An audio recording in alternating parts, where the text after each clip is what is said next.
never been beaten. A heavyweight pie is now all he's eaten. He can count to 10 and back again. So Australia's in heaven now that I see Joe smoking on 7. Get knotted. Get knotted.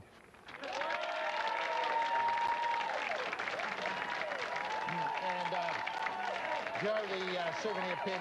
Yes, thanks very much. And Joe, the souvenir pin is on its way as promised.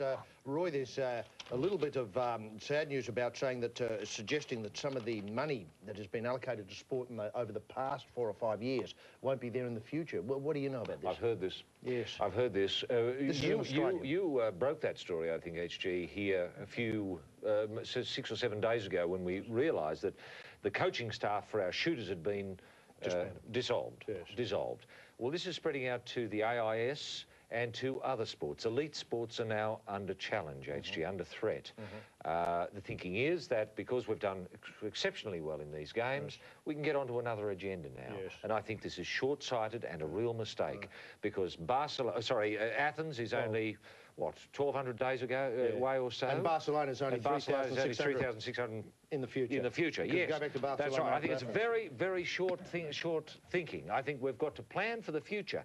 And sport is leading the country forward. It is. Never has the country been so united. Yes, absolutely Never. right. And the AIS, sure, there might be a lot of bloody bludgers there by and large. But the 1 or 2 that sneak through bloody do well for us. They do. Very, very well. Don't they? Yes, yes, especially in synchronised swimming. Synchronised swimming. Which has been a revelation of these games, and the... People would love to see more money going to synchronised swimming. They would. They would. It could only improve the standard. That'd be a real vote winner. I mean, I'll tell you what, the bar's bloody high in synchronised swimming already, but with a couple of extra bucks from, say... Would only take $100 million to get us at least some sort of medal. Now, look... in Athens. I reckon that's cheap. Yeah, look, I reckon the government department should sponsor sporting teams. So how about this? The synchronised swimming team proudly sponsored by Bruce Scott and Veteran Affairs. How about that? That's not bad. Or sponsored by the Collins-class submarine. Indeed, that's right. That's right. Do you realise we could have got 1,000 medals for those Collins-class submarines? And I know which ones the people would value more. Yeah, that's true. The medals or the bloody Collins. Those vacuum cleaners underwater. Noisy vacuum cleaners. Noisy, well, that's what I meant, you know, rowdy vacuum cleaners. They just scare the fish. Yeah, but there's none of that. There's none of that in synchronised swimming, and we can show you right now. Yes, welcome to the Aquatic Centre for the synchronised swimming qualifying rounds, and today our coverage will include a story of 2 nations. The first from Australia, Irina Olevsky and Naomi Young are the team. I think Irina in the front at the moment and Naomi bringing up the rear. They now come out to salute the judges and begin their routine, Roy, and their routine is a special one today. It is, HG, it is ambitious. It begins to tell the story of the building of the Sydney Harbour Bridge. We begin here with Jack Lang being evoked and John Bradfield being evoked. And we start in Depression times when there was nothing but bleakness and the only way to get across the bridge, if you didn't have a ferry or access to a ferry, was by swimming. And so here we see the people swimming from the north side to the south side and back again. And wanting a bridge, linking their legs as a symbol of the linking of the 2 sides of the harbour, the north and the south side. And so far, everything's working out okay. And then eventually, as we see here, Naomi representing the north side and Irina representing the south side, we eventually see the agreement signed. That's right, the bridge agreement signed. And so between work could Australia and Great Britain. That's right, that the bridge could go ahead. And here we see that agreement being shown to the people before the foundations are laid. That's right. We should see the drilling of the foundations very soon, I think, HG. Here they go. There's the drilling of the first foundation on the north side and the south side, both at the same time. And, of course, it was great fun to work on the bridge. People loved it. There were celebrations everywhere. People had bread.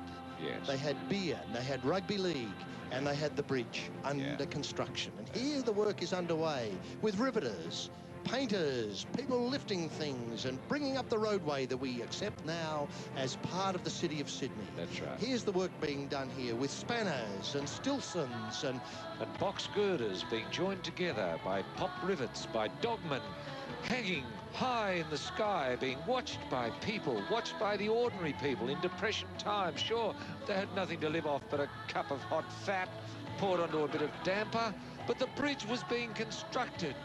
Bradfield stood proud. Jack Lang winked at people each day as he went to work. There was hope in the land once more. And then, of course, The completion. The completion. After a tragic tale of, you know, loss and success and disappointment and realising that more drilling had to be done. And then success, that realising finally at last errors had been corrected. And that seriousness in Parliament was producing a result for the people to see, with the bridge going up ahead of time and on budget. That's right, and when it opened, HG, here's the opening. Look at that. You can see De Groot coming up with the sword. Can't you? That was magnificent. That was fantastic. And and I've never seen that story told so well. Just using the rich symbolism of a couple of people fiddling about in the water in an attempt at harmony and symmetry. But it's beautiful, Roy. The bridge.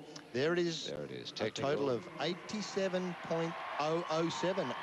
007. Fatso itse asiassa on. Tämä on Wombatti. Vierailla tuolla studiossa Michael Klimin, Grant Hackettin, Susie O'Neillin ja muiden Australian uimaritähtien kanssa. Ja sitten uskokaa tai jälkää, tämä on myös sellainen party animal, niin kuin sanotaan. Eli se on käynyt kaupungilla pitämässä hauskaa vaikkapa Carl Lewisin, Otto Boldonin ja muiden. Ja, ich finde, es ist das wahre Maskottchen. So ein kleines, süßes, wildes Tier. Erinnert mich ein bisschen an Fats Domino und die Laufschuhe. Hat er doch von Maurice Green. Also, ich weiß gar nicht, warum Juan Samaranch etwas gegen Fatso hat. Fatso ist ein liebes Kerlchen. Naja, hinten sieht es ein bisschen deftig aus, aber sonst ist er ganz normal. Guckt da mal rein, hier so richtig.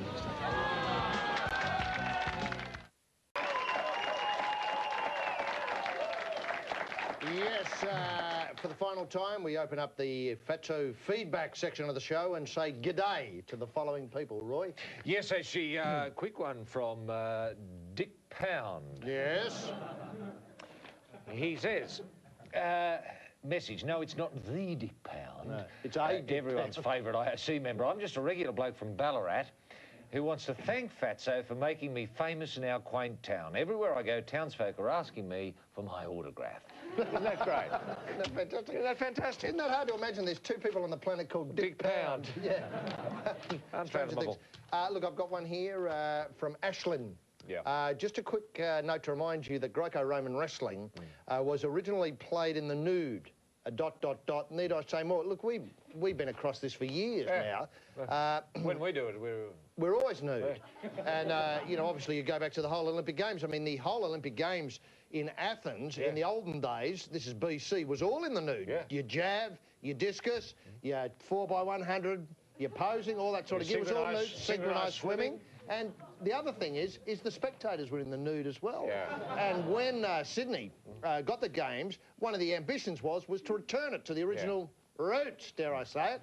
Performers in the nude, spectators in the nude. Which I think There'd be Athens, nothing more natural. Nothing more Athens natural. will be doing that, I believe, actually. They're going back to those old-fashioned going back to the roots. Tremendous news. Absolutely. I've got one here from Jessica of Reservoir in Melbourne. Message, after many nights of enjoying your show, we have named our visit to the toilet Going to Atlanta. Isn't that lovely?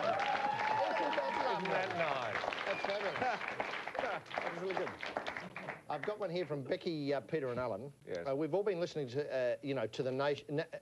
We've all been listening to the national anthem, Advance Australia Fair, and a lot during the Olympics of, you know, obviously other nations, and we found it bland. Well, you know, these bland and boring, and especially the Australian Advance Australia Fair. You know, an embarrassment to our nation. Listening to some of the Hearts of Gold contestants, our hearts were struck by an overwhelming sense of patriotism and passion. Could you please suggest to John Howard that the Australia adopts one of these inspirational songs as our national anthem? Isn't that a lovely idea? It's a beautiful song that truly captures the Australian spirit. Yes. Isn't that beautiful? Yes. So they have spoken to the people of Australia, Roy. Just finally, actually, one more from Drew in Sunbury. Channel 7 must be confident on exploiting the expertise of the mercurial Gordon Bray. And I agree, he's terrific. Who else among the coven of sports commentators could inform me that Pierre-Francois Deschamps is an unemployed gravedigger from Toulouse? Yes. Or that Djibouti's Patrick Mbota is wanted in several countries, but not in Australia, he's quick to point out, for poaching white rhino. Poaching white rhino. That Gordon, he's great. Well, he does his homework, Gordon, doesn't he? Yeah, I think that's gilding the lily a lot. Oh, yeah. You know? Yeah. Do you know what I mean? I think he may have been focusing on another commentator. Oh, okay. Yeah, do you know what I mean? Yeah, I do know what you mean. So I've got some medal counts here, and I should thank all of those who contributed to our emails over the past fortnight. Yes. They've done a marvellous job. Yes. It's just been fantastic. They've made us look good, Roy.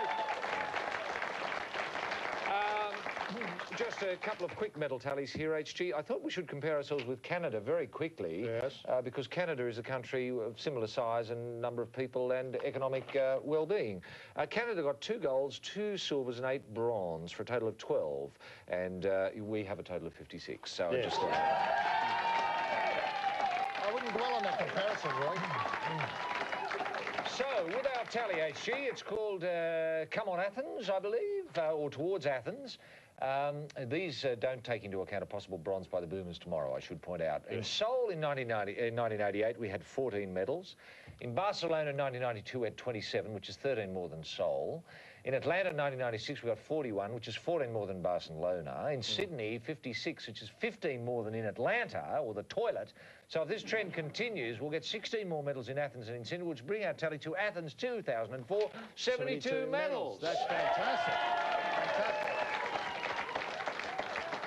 And, Unless these collapsing of the sports funding... Yeah, bug us up those projections. We'll be dead in the water. Hard to take that in your forward estimates. It's Yeah. hard to take all those things into account. No. We'll be back to wind up the dream for the games of the 27th With bronze in Hearts of Gold. Hearts of Gold, next. More than a noun, he's a bird. More than a man, he's a god.